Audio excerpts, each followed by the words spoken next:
So it'll take a little while to render via Zoom, and then I upload it on YouTube. This is my own personal channel. I think I was telling my other students, I think there may still be like a random video from my grandma's memorial. Feel free to ignore that. Or if you're super curious, go in on it.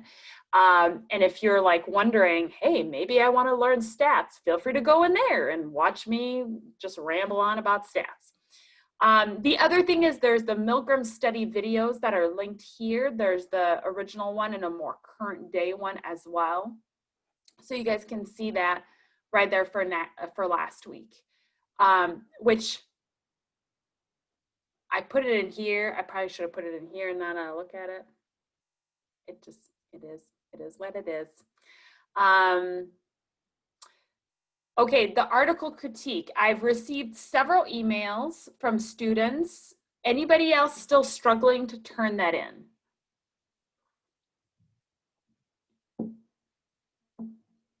We're all good? Were we good just emailing it to you? Absolutely. Okay, because that's what I did because I couldn't figure out the. Yeah.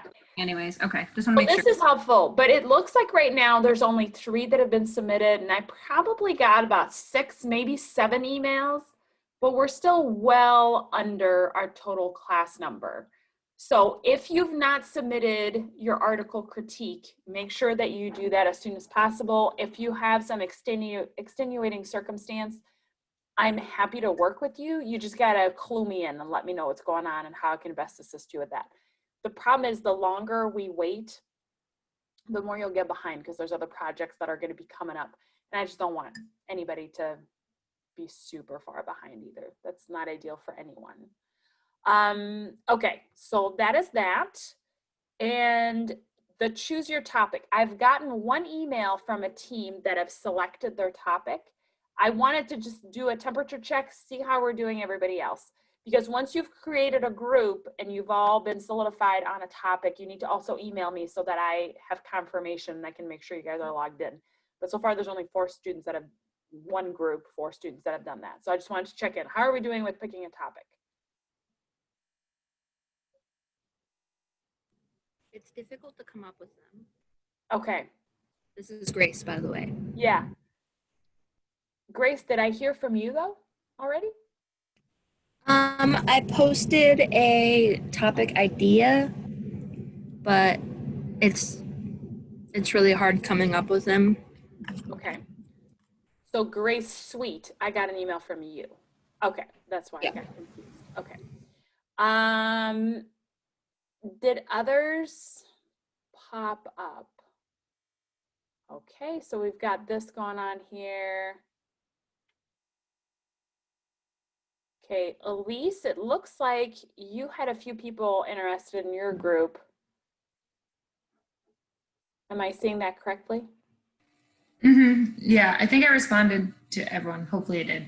Sorry Okay. I didn't respond to. No, it's okay. So then are you guys pretty formally in a group then? I think so. Okay.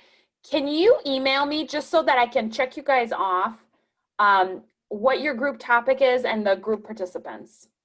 So then we have 8 people out of 17 or maybe even 18 in our class. So please do make sure that you go on here. If you are like, I have no clue, and that's what it sounded like was the issue here, Grace, Joseph, that is, like, how do we come up with ideas? Grace, you had a ton of good, very good ideas. So again, we want to just pick something that's going to be simple enough that you can have a quick questionnaire to ask your participants, because they're going to be people that you know. You want to pick something that's going to feel like a safe topic. Things like stress management are good. Social media is a big one that's fairly, it's not controversial or anything like that. You can do something about COVID related, not in so much of what are your views or anything like that, but more of any behavioral change during the quarantine or COVID period. That would be something else to look at. Like, have you noticed anything different with your workout routine or what you've been eating or your social interaction, or what is social interacting like on social media platform, for instance, right? People are not hanging out as much. People are doing a lot more Zoom. No joke, you guys. I talked to my mother-in-law last night. She is in her late 70s, and she's like, I have 7 Zoom meetings tomorrow. And I was like, what? What? She's like, well, I have 2 Bible studies, and then my book club meets, and then we have a neighborhood meet, and she's taking classes at Calvin, and so all those classes are via Zoom. And that, I mean, I love teaching, but Zoom is hard. I like it so much more when you guys are in person, where you can talk back at me and there's less of a, feels like I'm doing a monologue. But she just is happy as a clam. That's like the most interaction she's ever had. So, you know, for some people, they're having even more social interactions now than they did pre-COVID and pre-quarantine. So again, that's just good to just think through. I'm just throwing out ideas because I want to be mindful that this is kind of hard. Like, how are you coming up with a topic out of thin air? So any questions about that as to limitations of topics, or those of you that are not in a group, anything I can do to help facilitate that or in any way?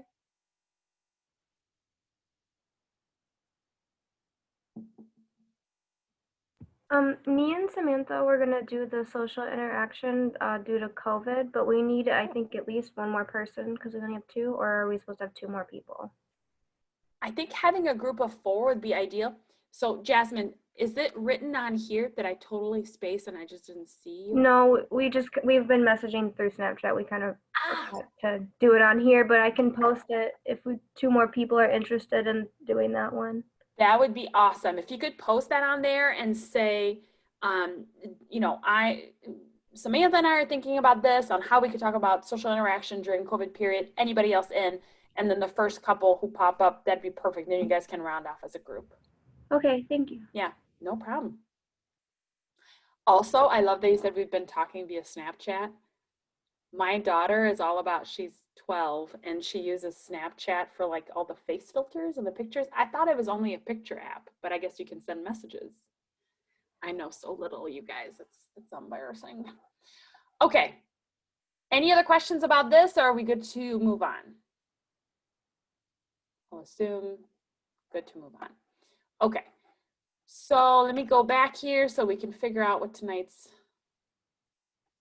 chat is going to be about, what our lecture is going to be on. Whoops, what happened here? Okay.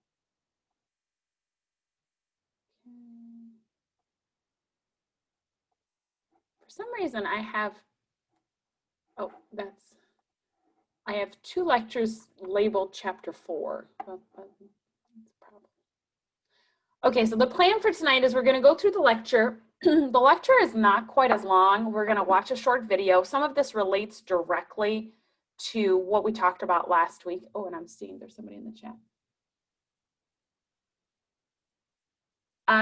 So Morgan, I'm just seeing your chat. Somehow I don't get an alert. So sorry about that if you emailed that a while back.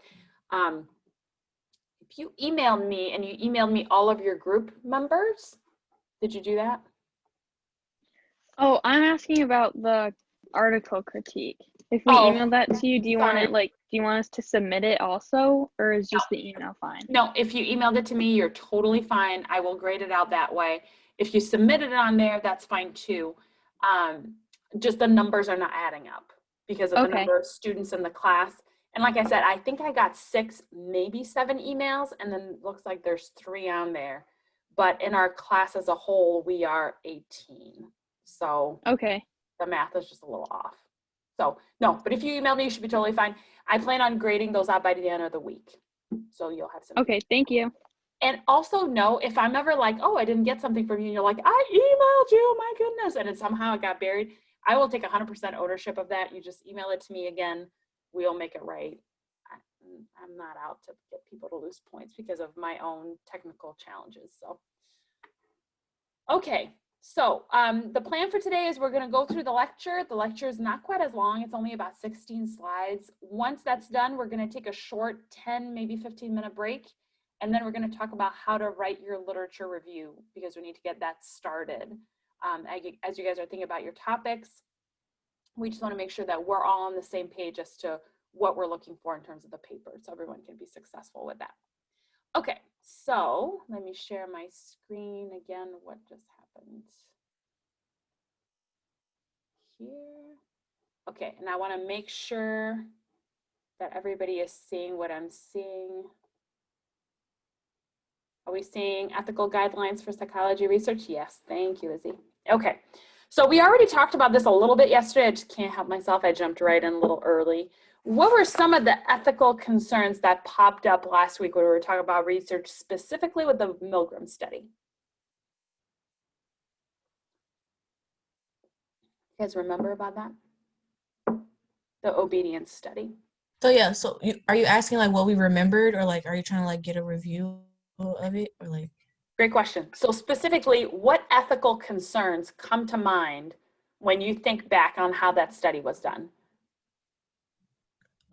If I'm like thinking of it correctly, I think the ethical concerns would be like under power, or like under power pressure, that we like tend to do things because we feel like we have to, even if like the other person's like in pain or like older or something, because we were told to do it, we're going to do it regardless of how we like feel on the inside.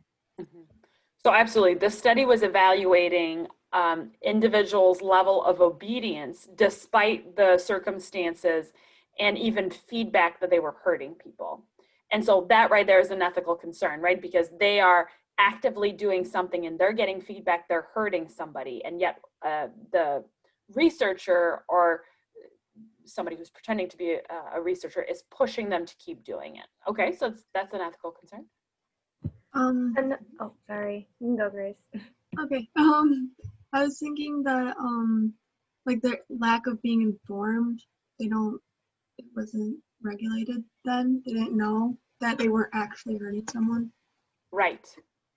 Right. Like there was no informed consent in terms of the fact that this was that they were not actually hurting somebody, right? Like that was not, or even that if you're going to keep it hidden, right, that they're not actually hitting or hurting somebody, there was nothing stated at the beginning like you may be inflicting pain on somebody else. Sure. Yeah. How about you, Jasmine? You were going to say something else? I was gonna say the same thing about them not being informed about it. Yeah. And we talked about it last week as to the aftermath and the backlash that occurred because of that and the psychological trauma those people experience. Because when you sit back and you realize like, whoa, I was in the like triple X section of pain, inflicting that on someone else, just because somebody in a white coat standing next to me told me to do that. For a lot of people, that was really hard to manage, and the trauma and impact on them was huge. So nowadays, if you wanted to do a study like that through IRB, you would need to really be equipped with some good resources for those participants after the study to ensure that they were okay. Again, we talked about the Stanford prison experiment, a similar one, right? Where the impact was significant on both sides, right? Like those who were pretending to be prisoners and also those who were guards. And cases of suicide that happened because of that. So because of those studies, those seminal studies, a lot has been done to really protect participants and make sure that we are staying ethical throughout research. So it's still important to, continue research and continue pushing that forward, but keeping in mind some of our rights as participants and humans moving forward. So that's what we're going to talk about today. Some of this will be a repeat. I'll talk about Milgram in a bit more detail, and we'll talk about a few other experiments as well. Okay, so obviously we've got several historical examples that help to, shape the way we do things now. We're going to talk about the core ethical principles that we need to follow as researchers in the social sciences, specifically then within psychology, the APA ethical principles, and then how do we make decisions when we are designing research? How do you weigh the balance of pushing research forward and yet with making sure that you're doing the right thing by your participants and acting ethically? Okay, so the Tuskegee syphilis experiment was a huge one. That took place between 1932 and 1972, and there's 3 major ethical violations that were pointed out.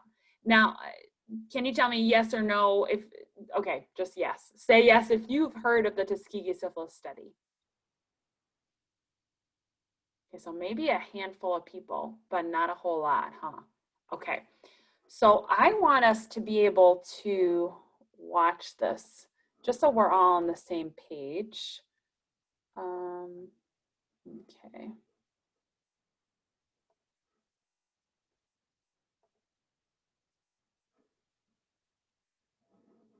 Okay, we're going to try sharing screen again. Please tell me if you do not hear the video.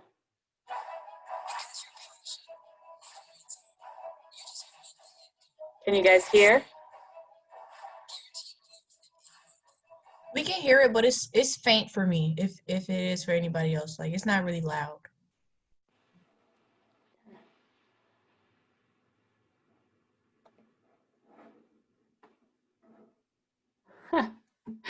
Well, I'm glad I looked at this because I apparently only searched the commercial. That's not helpful.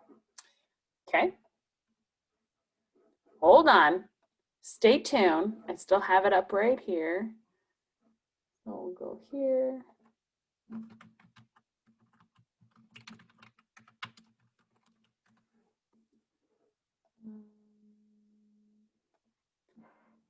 Don't you guys just love technology? There's always a way it can go wrong for you. There it is.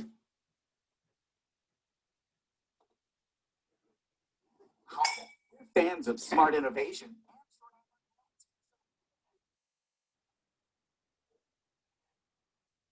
Can you guys hear it?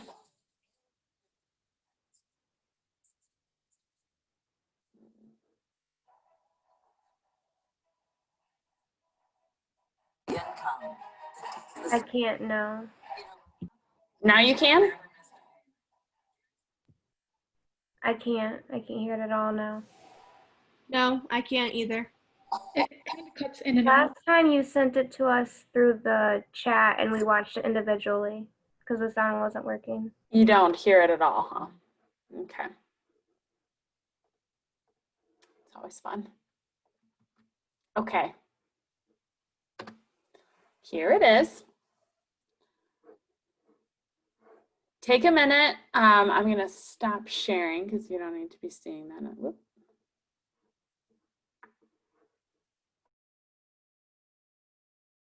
Myself here. Okay, take a minute, watch it, and then we'll rejoin together. It's about 9 minutes. Okay? Did everybody get it? It's in the chat. Okay.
I just watched it again and it just finished, so I wasn't sure how many of you guys were done.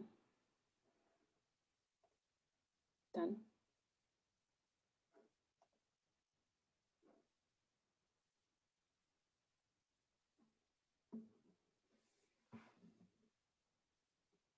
Okay. What do we think about that? It kind of blows my mind that it took them like that long to realize how unethical all of it was. Like, what the heck? Oh, for sure. Like, how can you Yeah. be okay knowing that these men have a disease and being perfectly fine with not telling them? And not treating Yeah. them, even though there was an approved treatment that was out there. Mhm. And they totally Just just to like see the course of the disease. Yeah. totally just took advantage of like their, I mean, it said that they were all like, I don't know if it didn't say like illiterate or like, you know what I'm saying though. They did say that, yeah, knew- that they were claiming. They knew that that was like going on, so they're like, oh, this will work because they just don't know.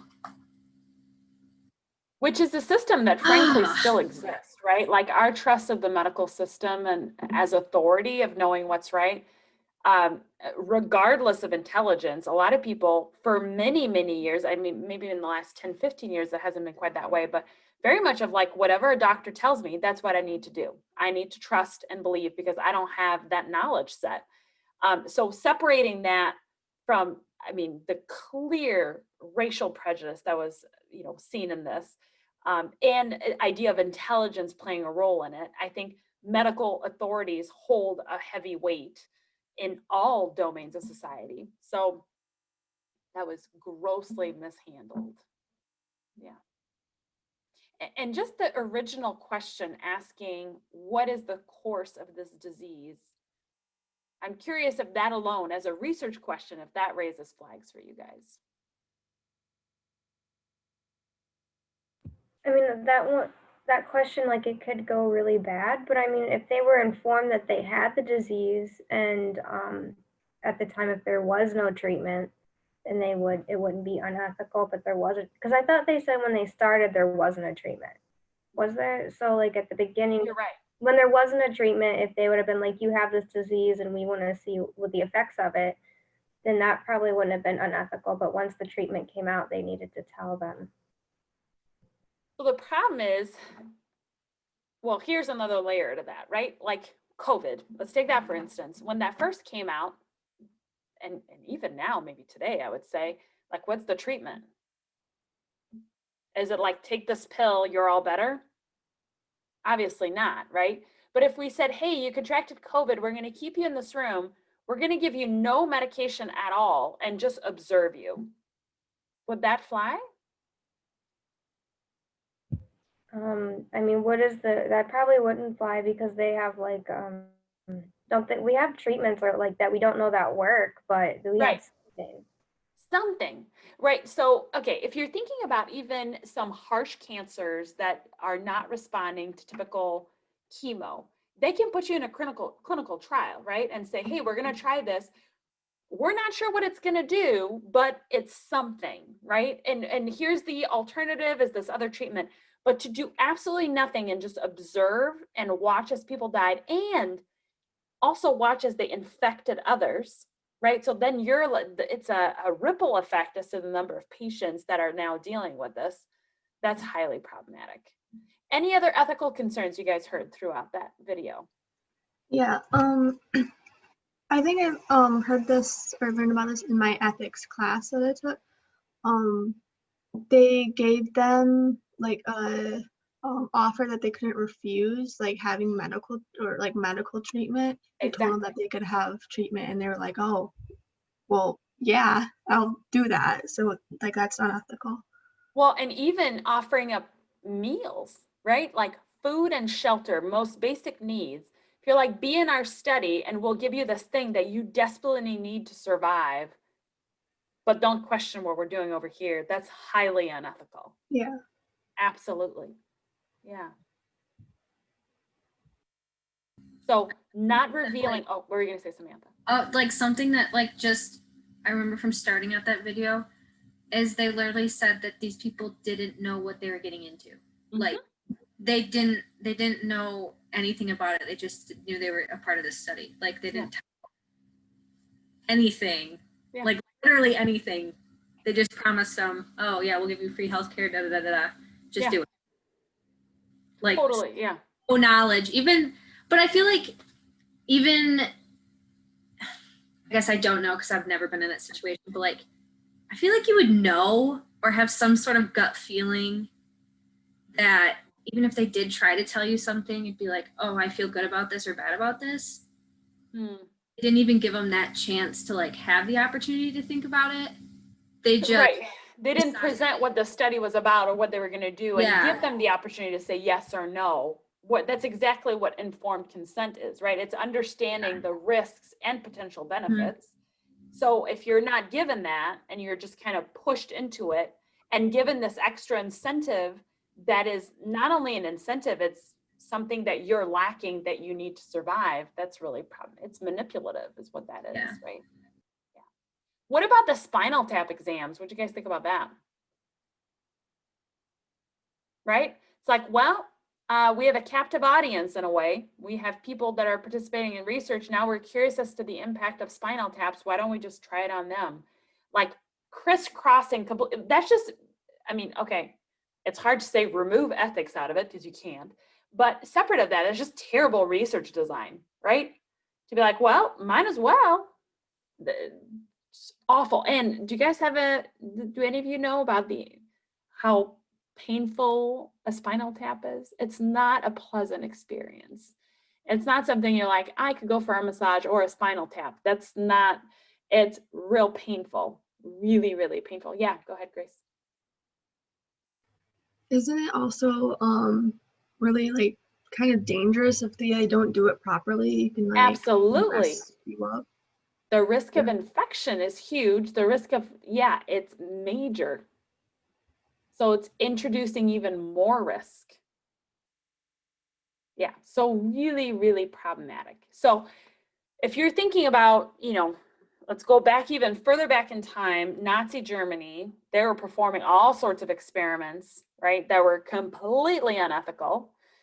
So we moved from that, and then in the US, we had to really establish several ethical rules on how to conduct human research and animal research, right? There's animal rights within that too. Because our history shows we did awful, awful things, just horrible things. I'll tag on there, the book club I'm in, we did a book 2 years ago on HeLoC cells. And that's something else in terms of research, taking someone's cells and seeing how they're responding to cancer and without asking permission and then doing all this research on it. Again, this is just another major infraction. So these things continue to happen. And every time there's another wrinkle, right, there's new problems that pop up, new issues come up, we have to keep revising them. And that's the right thing to do, right? As you get more information, you need to be out there and make changes to make sure we're protecting people and doing what's right. So, okay, so that is, oh, I didn't share my screen accordingly. Any other questions or discussion points from that?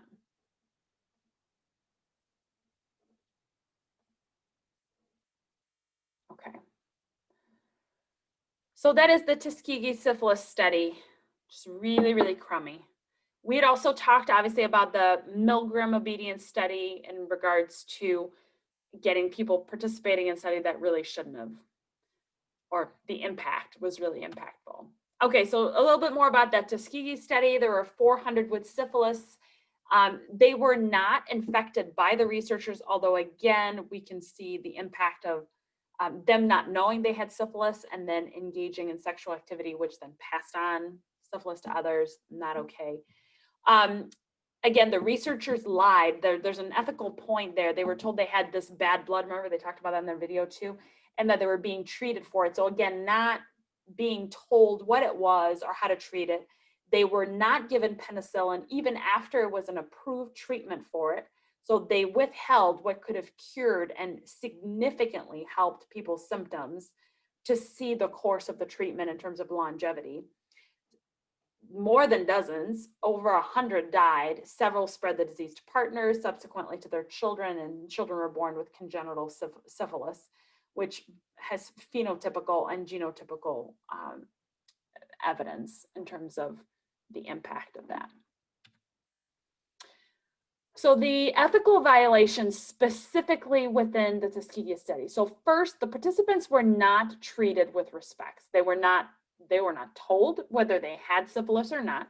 They were not informed about cures or whether those even existed, especially as syphilis came through. I mean, we saw a little bit of the history of syphilis. There was kind of a hit and miss, like people were trying to come up with treatment. Sometimes it killed more people than it treated them. But once penicillin became available and showed that it was an efficacious treatment for gonorrhea and other infections, and it showed success in treating syphilis, that was still withheld. So that's the problem. Obviously, had this happened before penicillin arrived, the researchers couldn't have been liable of holding that, right? But the fact that it happened afterwards, that's what's problematic. The fact that the participants felt they were coerced into participating because of the generous fringe benefits, right? We talked about food, shelter, but then did you guys catch that in there? At the very end, it said, if you happen to die during the course of this study, we will pay for your burial fee. For somebody who doesn't have a whole lot of money, that's another huge coercion, right? Because they're thinking, I don't want to impact my family because of that. And then they obviously did not provide informed consent. I mean, that wasn't part of it at all. Second ethical violation, the participants were actively harmed because they were not told about penicillin as a treatment that caused them harm, going down the path of the disease and how long they lasted and suffered through all the symptoms. Terrible. Again, I forget who mentioned it earlier. Somebody said that they were illiterate, and they didn't mention that as part of it. And the other huge piece of that in harming the clients and the participants of the study is that since they couldn't read, even though there was information out there that might have said, hey, syphilis can be cured. If you have these symptoms with the markings on your hand, on your skin, this can be cured using this new drug, penicillin. If they didn't know how to read, they didn't have access to that, right? So that's another huge piece. And that was, again, really, really unethical. And then some of the tests that they were given were unnecessary and were incredibly painful and potentially harmful.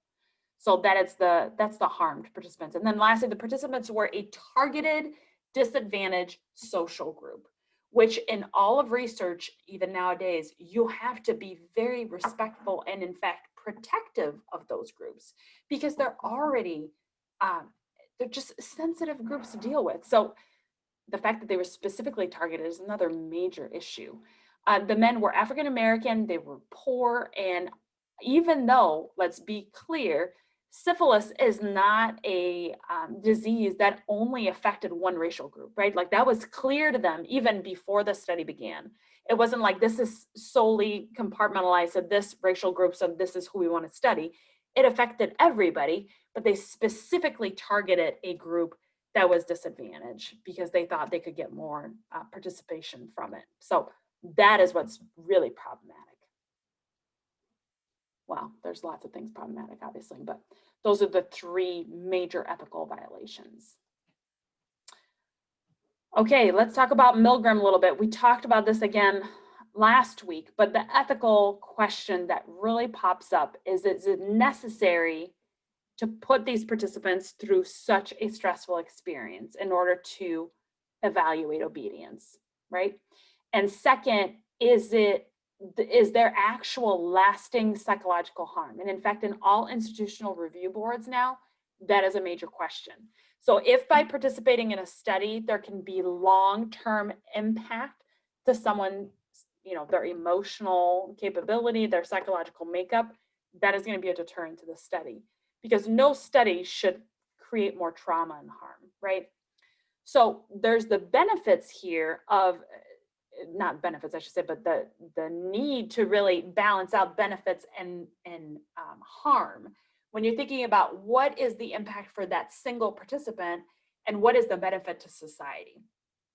That's the constant balance you're trying to juggle Because yes, we learned a lot from that study, but what was the cost involved with that for those individuals who participated?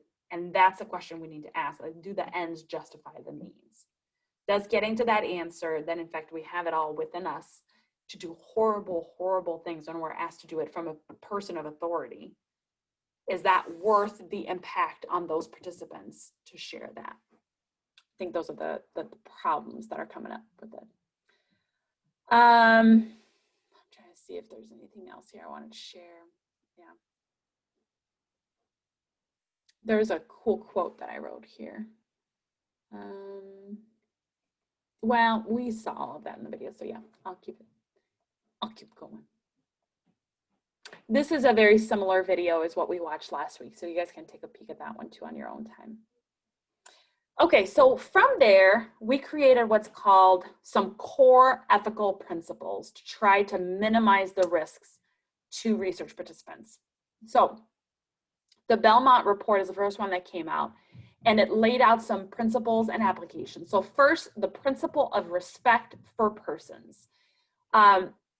Taking a quick step back, the Belmont report outlined several ethical guidelines, and they came out in 1976. So again, post-Tuskegee study, but not by a whole lot of years. That came out so that we could define really some ethical guidelines to be followed by researchers so that they weren't just going out willy-nilly and coming up with whatever study they wanted to. So there's the three main principles, which I'm going over right now. So first one is respect for persons. That includes two parts. So research participants have to be free of coercion, free, like this idea of freedom of choice, right? They have to be able to decide for themselves whether they want to participate in the study or not. So within that obviously is informed consent. They need to be able to make that decision themselves. Sidebar, they need to be able to competently understand what they are consenting to. What comes to mind as I say that? I'm thinking of like children, like they can't understand certain like advanced studies, so like then they would have their like a guardian or of some sort that can understand to give it consent for them. Absolutely. So children, absolutely. Anyone else comes to mind that would not be able to competently give informed consent? Mentally disabled persons. Absolutely, right? So somebody who is actively going through delusions or hallucinations and is not in a mental state to really understand when they're being asked, like, are you okay doing this? They're not going to be able to get that. Anything else?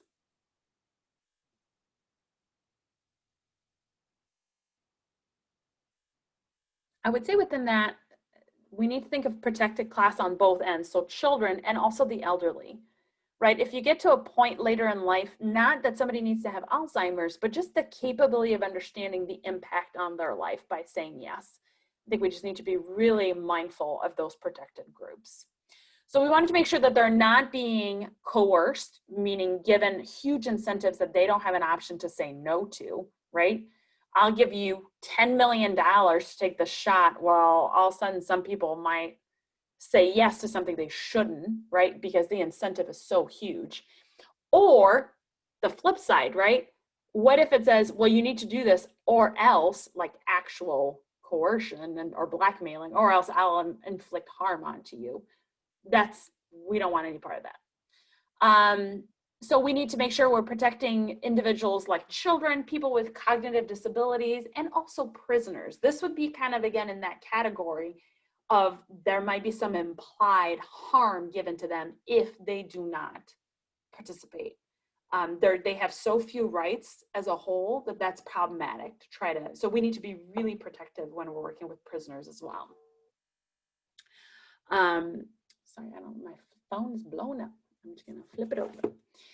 Okay, so if you, and I think it was Grace who said that, if, like for instance, if you're working with a child, you can't get informed consent from them, you need to get it from their guardian, somebody who is in a position to make the right choice for them. And that can be the same thing also with an elder or somebody who has an acute mental or chronic mental disorder, having the person who is in charge, who has either power of attorney or legal right to make decisions on behalf of that person. So yeah. Okay, so principle number 1, you need to respect all individuals. Principle number 2, it's the principle of beneficence. So it's the idea of doing no harm. You're in fact doing good, right? The goal of the research is good, and you're wanting to do good to the participants in the meantime. So researchers need to make sure that participants are protected from harm and that they are kept in as good of a well-being state as possible. So you need to constantly be weighing the risks and benefits, as I mentioned earlier, both for the research and for the participants who are going to be participating in the study. Physical harm and physical like pain, again, you have to think, there are some studies where physical pain is going to be present. Can you guys think of that? What might be a study that would be totally legit and ethical that might lead to participants experiencing pain?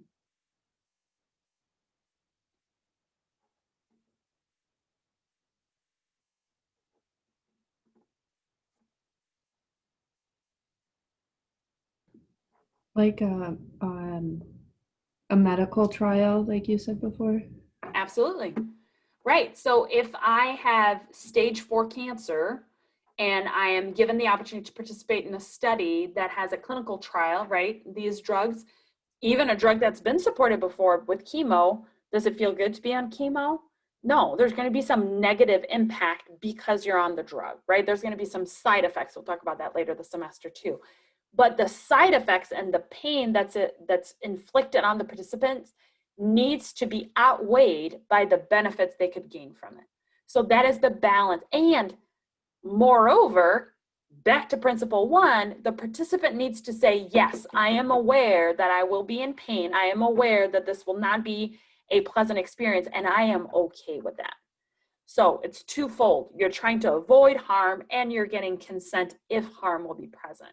So that's a big piece with it as well.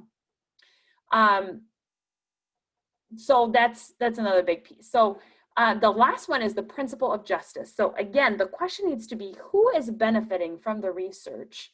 And is it going to be a representation of all people, or is it not going to be generalizable? If a study is going to inflict pain and it's not generalizable, the question goes to, why are we doing it, right? If I'm looking to see the impact of, I'm going to make stuff up that's crazy here, but of taking off a toenail of people who are left-handed to see what happens, that doesn't make any sense, right? Like, why am I picking a small and inflicting pain? That doesn't make any sense, right? So you need to make sure that it's generalizable. So you also always want to question who is going to be benefiting from the research. Is the benefit going to be financial for the researchers? If that is the answer, big red flag, right? There should be no financial gains obtained by the researchers in putting participants at risk. That just should not happen. Is the benefit going to be for a very small group of people? Again, like, you want to really weigh that out. So it's this idea of justice, right? Are the participants who are undergoing whatever treatment and trials are happening in the study, are they going to be treated well? And is their participation going to, really benefit a larger group of people? So those are the core ethical principles. Questions about those? Does that kind of make sense? Okay. Hopefully most of this is probably not super new to you guys. So, picture of a little kiddo with all of the measurements there is for brain activity, right? So there needed to be consent from parent or guardian, and then you need to get assent from children. So there's 2 different ideas here. Consent is, yes, you can do it. I'm the person in charge. I say yes. And assent is when somebody is not able to really understand all the ramifications of the study, so they cannot give consent. They still need to give assent. So for instance, if that kid is kicking and screaming and then the researcher bear hugging them down, the child is not given assent, right? again, you can imagine that with an elder as well. So you need to make sure that you're not, because that would inflict obviously a lot more harm too. Okay. Good on that? Okay. What is the Institutional Review Board? I've certainly talked about it this semester already. IRB is what it stands for. All universities have an Institutional Review Board that is made up of faculty within that institution who have a research background, and they will serve to make sure that we are upholding the core principles of research. The aim, again, of the Institutional Review Board is to really protect human participants from harm. That's the main goal. Are we making sure that, yes, the pursuit of research and new knowledge needs to be supported, but are we doing it ethically to still protect individuals that are participating in the study? So IRB protocol includes all of these. You have to have an informed consent form that is clearly laid out as to what is your research purpose and goal, what will take place, so participants have all the information from the get-go. It will be then reviewed by the IRB board of the institution where you serve, and they'll have, the board itself needs to have at least 5 members. One of them needs to be a scientist and one needs to be a non-scientist. The idea, again, is if it's so technical, if it was all non-scientists, some stuff would go above their head. But if it's all scientists and non-humanitarian, you're missing part of the whole picture in terms of basic logic and human rights. So that's why it's got to be a mixed group. And then the IRB board will determine if the research is ethical and can be conducted. And if not, it can be rejected and the researcher is not allowed to conduct their research. Now, usually, honestly, so I sit on 2 boards actually for 2 other universities, and we rarely just say no, right? We will say, hey, we have some concerns. Here's how we think you need to make some adjustments to your research to address these concerns. So I had one recently, I think it's kind of interesting, so I'm going to go there, but dissertation for a student who is looking at leadership and the issue of trust within church groups. So specifically pastor to deacon, pastor to elders within church settings. And the questions were, I mean, it's a good validated instrument on trust and how trust is established between groups. But it kind of raised some questions as to whether participants would feel comfortable sharing issues of trust, especially since their responses were going to be seen by their leader. So we said, well, this is something where somebody may be motivated to actually lie and not be truthful about their experience because of the impact they may see, right? They could potentially be harmed by losing their job or having a really challenging work relationship afterwards. So what can we do to make some changes? So we made some changes in terms of confidentiality to make sure that we were really being protective of participants' results.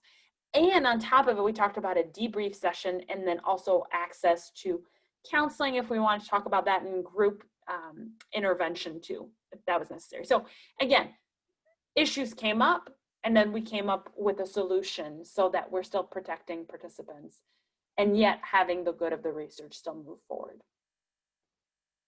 Okay. So specifically now with psychologists, there's an APA ethical guideline. So it was revised in 2016, and it is meant to be followed by students, researchers, clinicians, teachers, really anybody that falls under the umbrella of psychology. You have to follow these guidelines. So the idea, again, is that you're making sure that you're keeping the utmost ethical standards to protect your participants. But even within the field of psychology, like me as a teacher, I can't be lying to you guys about facts, right? I can't skew them and present them in a certain way because that would be doing really actually like harm to you as you move forward in your journey into graduate school, things like that. So it's something that this field specifically takes very much at heart. Okay, so let's talk about this right here. Faking results. That is another way that you can actually be in violation of the ethics code. So fabricating or falsifying data, both of them falls on that. So this may be familiar to you guys. Any of you guys recognize that? Is that looking a little bit of a bell? The title won't. The idea is, do vaccines cause autism? Does that ring a bell now when that article was published? And people took it and ran with it. We've talked about this in this class already, right? Like the idea of authority versus, okay. So the authors of this study, the impact of their research is so significant to this day. I mean, when was this published? 1998. Okay, so we're talking, quick math here, 22 years. 22 years ago, and this is still a debated issue. The authors came up and their entire research was really, it was retracted from The Lancet, which was the journal that it was published in, because the authors admitted that they had fabricated result, they had selectively reported only a small fraction of the data, that's the definition of falsification, right? And they had failed to report their financial interests. Remember, we talked about that earlier. If the researchers have anything financially to benefit, big red flag, right? So they'd failed to report that. So the cost of this fraudulent paper has been measured in the loss of life from a reduced vaccination rate. So within children who did not get vaccination because their parents felt they were doing the right thing based on this report. And then think of the ripple effect, right? A lot of those vaccines that, we have this mass immunity against, or herd immunity is what's called. If more and more people are not getting the vaccine, that's reducing our herd immunity. So that for folks that they may have gotten the vaccines as kids, but now they're immunosuppressed or immunocompromised, they're at greater risk because of someone else's decision. So this is a massive issue, and this is a massive ethical violation. So knowing that this is out there and this has been falsified and the information I'm sharing now, what are your thoughts? Like what are your thoughts? End of sentence without me saying more.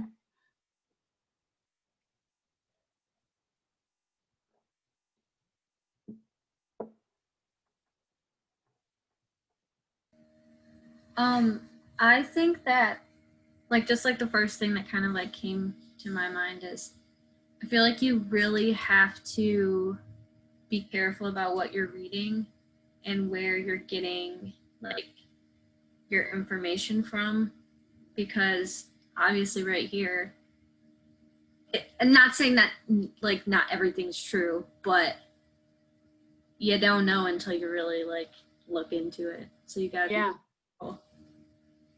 So, but let's think about this. 22 years ago, this was retracted.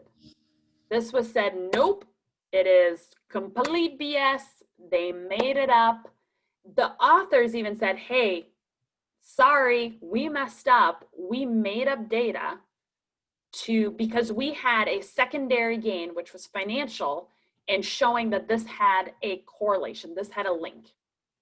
And even today, by people that, and I will only speak for myself. I'm of course interested in what you guys think, but I'll only speak for myself. There are people on my Facebook feed who are still like, don't listen to big government. Vaccines are out to kill you. Yes, they cause autism. Don't vaccinate your children. What do we think about that? I think it's really stupid. Grace, thank you for saying it and not making me say it. Yeah. So how do we as a society of intelligent people who can look at research and say, hey, this is all made up. What can we do to make that more prevalent out there? Or is that not our job? Do we just let it go and leave it be? I think it's really hard. Yeah. Because if someone is not open to the idea, trying to convince someone something that they just totally reject.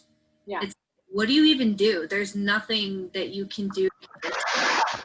So it kind of gets to should I be doing anything? Should I be saying anything? Is what I'm saying gonna matter? Yeah.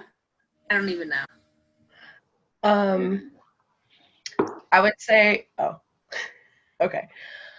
I would say part of it is definitely because there are so many fake statistics and fake facts and fake studies out there that people are like willing to believe that the government is lying to them because historically we have lied to them so many times. Like the government has like lied to us so many times, and I think it's like more of like a trust issue and understanding like how ethical these studies are actually like being conducted. I think people have just seen too much like of statistics being manipulated. It's like really hard to get people to like trust you and like trust your sources. And Claire, that's like the nail on the head right there, because that's exactly what happened with that, right? They made stuff up. They manipulated numbers to follow a certain agenda. And so to say, don't believe it because it's fake, then it kind of, you snowball into then what is fake and what's real. Totally. That is a major problem. Izzy, it seemed like you had another thought too. Yeah, it's just there are some people that will not listen and are not open to listen to anything. And sometimes you gotta phrase it in a way that you trick them into listening. Like one of my aunts used to be friends with a bunch of people who were like very anti-vax or whatever. And she was like, I heard that if you let your kids get vaccinated, but then you put a root of ginger against where they were shot, that takes all the negative toxins away. That way your child won't get autism. And then like people bought it. So it's like knowing how to manipulate your crowd, I guess. But then again, you can't manipulate them because it's not ethical. Right. Well, I mean, as far as all things go ahead and rub ginger all over your whole body if you need to. As long as your kid is vaccinated. Get the vaccine, right? I mean, that's the, it is so hard. So you guys just, I think we all know people just the way Izzy and Claire describe and Samantha describe. People who won't listen. It seems like a losing battle. But then we individually have to weigh out, can I just stay quiet and keep the peace and let this perpetuate this cycle of lies and deception? And am I an agent then that is complicit to that? Are we inherently then complicit? So I feel like that line of thinking, superimpose it to many of our major social issues right now. Racism in America. Well, I don't believe that, but I can't control what other people think, and they're all crazy out there, so I'm just going to stay quiet because that's frankly more comfortable. But then am I complicit in what's continuing on? It's problematic. So I'm using this example, but I think this is something that we all have to ask ourselves, like, am I okay staying quiet because in the moment right now that feels safer versus stepping up and being really uncomfortable and risking losing people in my life, but that is frankly what needs to be done. I don't know, it's a cost benefit. It's an ethical dilemma. It's what it is. So yeah. But whenever I see these facts, I'm just like, yeah. And here we are, over 20 years later. I think it's really funny. Like, I've seen like fake ones and then like ones that look real where people are like, wait, like what if we just like take part of like the virus and like put it in something to inject into your body? Why wouldn't that just like cure diseases and stuff? And it's like, that's what a vaccine is. It's like they don't realize it. It's like, just put them together. Yeah. No, and the amount of really, I don't want to use the crazy word, but the outrageous, nonsensical thinking that happens it's scary. It's a little, okay. I'm super bummed out now. Okay, let's see if we have anything else uplifting about ethics and research here. Okay, moving right along. These are the basic reports. We just talked about them in terms of the Belmont reports, but as they tie to the APA's 5 general principles. So kind of a compare and contrast. So, and you guys can see my cursor, I think, right? So it starts off, again, the Belmont report had beneficence, justice, and respect for persons. And the APA standard goes exactly in that, just splits up a little bit more. So specifically with the first principle, it's not only beneficence, do good, but also do not do harm. It's the two of them together. Second, fidelity and responsibility. And that's especially in terms of relational trust. So with a clinician, for instance, and a patient, that you're establishing trust, that you're accepting responsibility for professional behavior, and that includes all, whether you're doing research, teaching, or in clinical practice.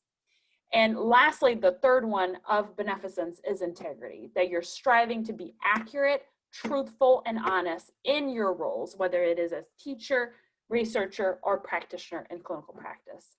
So the rest kind of fall in the same line, but it's this idea of beneficence, of doing good, is split up into 3 compartments with the APA standard. Okay. Specifically in regards to research, the APA states 10 specific ethical standards that need to be followed. As it stands with institutional review boards, they're responsible for making sure that research is sound, that if they're using humans, that they're protecting those human participants, and that the research is conducted ethically. So that's institutional review board specifically. Second, in terms of informed consent, it's providing a written explanation to anyone who's agreeing to participate in the study. And they have to sign 2 forms. One that they get to keep themselves, so they have a reminder and they can keep that for their records. And the researcher needs to hold on to an informed consent as well. The idea of deception is huge. So it does not say never deceive ever, right? But there's 2 types. A deceit of omission is withholding details of a study, and a deceit of commission is actively lying to a participant. So you need to make sure in both of those instances that if there's going to be either of those types of deception, that there's going to be debriefs with the participants afterwards. So great example of that where, again, you're thinking deception like, ooh, it's going to be terrible. Not really. Not in all cases, I should say. I participated in research when I was an undergrad at UC Irvine. Dr. Elizabeth Loftus, I don't know if you guys are familiar with that name, but she was a researcher and professor at the university when I was there way long ago. Dinosaurs roamed the earth. And her main research is eyewitness testimony. Her claim was that, in fact, eyewitness testimony, again, this is back in the 90s, was used heavily in trials, right? And people are like, oh, well, this happened, this person shot who, blah, blah, blah. Let's get an eyewitness. The eyewitness would testify and it seal shut the case. There we go, slam dunk. They did it. Eyewitness saw it. Dr. Loftus was like, do we though? Do we have good memory in times of trauma? What do you guys think about that? No.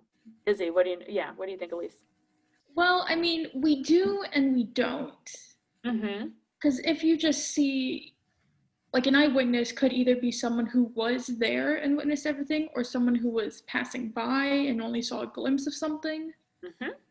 And depending on where you're standing or where you are, like, you could perceive it differently than it actually was. Totally. Yeah. So it's kind of not super reliable. Uh-huh. Yeah, and it's been proven in times of trauma that eyewitnesses can actually misperceive or misremember certain things. So they might actually have seen someone earlier that day and then the trauma happened, and then they perceive that person as having committed the crime or doing whatever it was that is on trial, even though that person wasn't even there during that situation. Mm-hmm. The eyewitness had just seen that person earlier that day. Yep. So a lot of her studies have supported the fact that memory in times of trauma is highly constructive, meaning if someone is asking you a leading question, and now let's pretend I'm a cop, right? Cop has authority, and I'm asking you a question that is leading in some way that can take an eyewitness down the path of wherever that authority figure wants to take them. That's problematic, right? Because that's not true eyewitness testimony. That is not a true report of what happened. It gets, maybe a bit of it was truth. And then as the person thinks back and is wondering, what, did that person have a jacket? Gosh, or were they wearing a hat? Were they tall or short? And as the person is asking questions, they can certainly lead them down that path. So going back to the study I participated in, the question was, it was a multiple time, so it was longitudinal over 3 different periods of time. And it was talking about, first you had to read stories about children. One was getting scared of a balloon popping. Another one was scared of like some sort of like clown at a birthday party. Another one was a picnic, and you had eaten a pickle and really didn't like the sandwich because of that. So you read those stories, then performed some sort of cognitive task. That was the first time. Second time, it was more of a written thing of like, write things about your childhood. It was prompts. And then the third one was, you had mentioned a memory about you in your childhood that left you crying. And so they had inserted at the original time different stories about trauma, which was not significant trauma, like a pickle and a sandwich. No one's freaking out about that. But they had inserted that. And then it was the idea that participants at high rates, over 50%, recalled an instant that was back from the original scenarios that were described. So there was an element there of deception, right? Like they're inserting these ideas to show that memory can be constructive rather than crystallized and firm. So, okay, that was a long explanation for just saying deception. Standard number 3. Debriefing. When researchers use deception, as I mentioned earlier, they have to debrief the participants following their participation. It has to be done verbally. It has to explain why the deception was used, why it was crucial to the study, and what was the nature of the deception, how that tied with the study specifically. So it's really threefold. Data fabrication. So when we start about research misconduct, there's 2 different types. The first one is data fabrication, which is the researchers are inventing data that fits their original hypotheses, or data falsification, which is that they're somehow selectively deleting or selectively avoiding certain data, like omitting it, because it does not impact their hypothesis in the way that they wanted it to. So you're, again, still manipulating or massaging the data to get a certain result. Plagiarism, something you guys are familiar with, it's representing words or ideas of others as your own. That's another big no-no in research and being an ethical researcher. With animal research, again, there's several psychologists. If you think about cognitive and neuropsychological, theories and research that involve rats, for instance. So if you're dealing with non-humans, you need to make sure that you are treating them well as well, that you're protecting them from suffering. And then more specifically, I think I have more details. Yeah, here it is. You need to make sure that there's legal protection for those animals, meaning you have to follow federal and local laws to make sure to follow the Animal Welfare Act, that you're using them ethically in your research. Again, you're not impacting them or inflicting harm onto them just for funsies. Obviously, it needs to be part of a study, and that you're avoiding harm at all cost, only in cases where the research somehow indicates. There's an animal care guideline, and there's 3 R's that are represented on here. So one is replacements. It's finding alternatives instead of animals whenever possible. And actually, computer simulations are huge for that. It's really taken over a lot of the rat-based research. Like if you think about maze finding, things like that in learning theory, a lot of that has been replaced by just computer models. Refinement. If you can research the procedure, or you want to find out, how can I research the procedures and aspects of animal care can be altered to reduce as much as possible animal distress. And lastly, reduction. You want to use as few animals as possible. You don't want to have 300 if 10 will do, obviously, right? Trying to limit the risk. You need to make sure that you are keeping a positive and beneficence attitude towards animal research. You want to try to, as a field in psychology, there is still great support for animal research, but there are some that have expressed some concerns, especially about cruelty treatment to animals. PETA's certainly gotten involved with that, to making sure that laboratories are treating animals safely and as humanly as possible. I think that your textbook goes into greater details as to how PETA got started and the impact it's had on research in a very positive way, to make sure that we are being mindful of those animal guidelines, as I mentioned before. And so again, you really want to balance out, much like in human participant research, you want to balance out the animal welfare, the animal rights, and also what's the benefit of the research, right? Does it all line up, or is there a way to like substitute it and change it some? Okay. So as I mentioned earlier in the class, with any type of research that involves participants or animals, you just really have to toe that line between what is going to benefit the world as a whole, what's going to be the impact on the individual that's participating, and then making sure that your cost benefit balances out as well as possible.